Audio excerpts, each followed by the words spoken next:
তো হ্যালো বন্ধুরা, তোমরা কেমন আছো? আশা করি ভালোই আছো। আমরা তোমাদের দয়ে আরও বেশি ভালো আছি।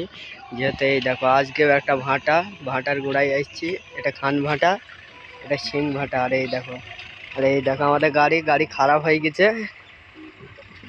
গাড়িতে কোনো পিক আপ টানছে না। দেখো অন করছে, এই দেখো পিক আপ টানছে না। গাড়ি খারাপ হয়ে গেছে আমাদের। আর এই দেখো গাড়ির ড্রাইভার। তো গাইস, এই দেখো ভুট্টু ক্ষেত, এটা ভুট্টু ক্ষেত, ওগুলা আই ক্ষেত, আর এটা হাই রোড। তো দেখতেই পাচ্ছ তোমরা, দেখো হাই রোডে আমরা হেঁটে হেঁটে বেড়াইছি। আসাম খোলা মাঠ, দুই দিকে দুটো ভাটা।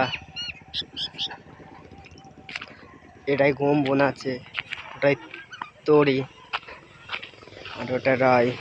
এর মধ্যে মসুরিও আছে, তোমরা দেখতে পাচ্ছ। গাইস, আমাদের গাড়ি খারাপ হয়ে গেছে। তা ভিডিওটা এইটুকু নেই, হ্যাঁ। জাস্ট ফের অন্য ব্লগ ভিডিও দেখা হচ্ছে। Tata, bye bye.